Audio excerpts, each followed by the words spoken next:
Dari yang lo sudah jelaskan tadi, sepertinya Jokowi ini buat lo nggak punya legacy positif apapun. Iya, gue berupaya untuk nyari positifnya, yang gue ketemu negatif semua. Bagaimana? Orang Indonesia disebut munafik atau hipokrit. Kemunafikan orang motivasinya bisa macam-macam.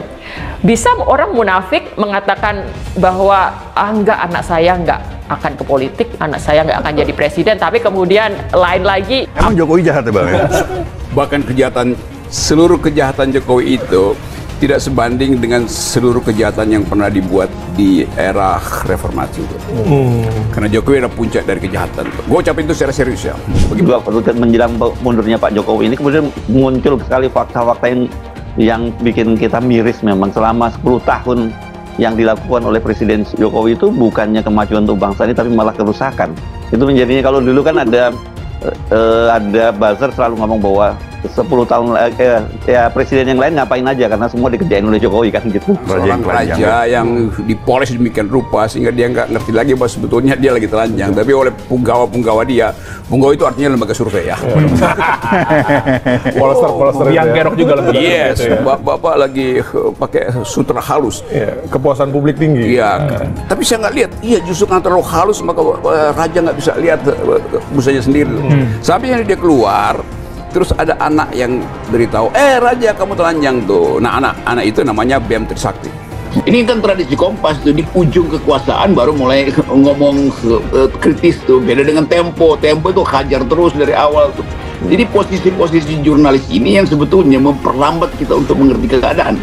Kan pembahasan 10 tahun Jokowi, saya coba memaksa mengingat Bang, apa sih sebenarnya hal positif yang ada di rezim Jokowi gitu.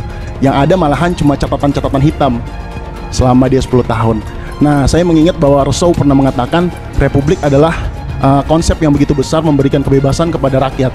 Tetapi demokrasi, musuh terbesar demokrasi adalah kekuasaan. Nah, menurut Abang, apakah kita harus hancurkan kekuasaan Bang untuk berjalannya demokrasi yang ideal seperti Jokowi mungkin Bang? Terima kasih. Cocok jadi mahasiswa lu nggak? Lu jurusan apa? Hukum Bang. Hukum. Tumben belajar Rousseau. Kira itu supaya fair, kita mesti beritahu bahwa semua kejahatan Jokowi itu juga ikut disembunyikan oleh media-media yang disogok oleh kekuasaan, yang mengasuh legitimasi Jokowi yang palsu itu. Yang gue dengar juga lu sering diskusi dan juga ditawari menteri Bang. Enggak, gue nggak mau ditawarin, gue mau milih sendiri itu. Lu mau jadi apa Bang? Jaksa Agung. Jaksa Agung. Kenapa? Ya gue mau tangkap semua orang. Siapa yang orang pertama yang akan lu tangkap? Jokowi lah. Plato mengatakan negara yang ideal adalah negara yang memiliki pemimpin untuk memberhentikan kekacauan. Namun, faktanya berdasarkan pelaksanaannya, Jokowi malah menambah kekacauan.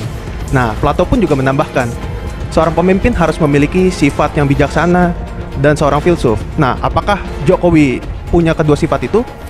Dan apa menurut Bang Rocky, apa harapan-harapan untuk mahasiswa sekarang nih melihat pemimpin yang seperti itu? Terima kasih. Gini ya, Jokowi memang tidak mengkoleksi Republiknya Plato, dia mengkoleksi Shinchan.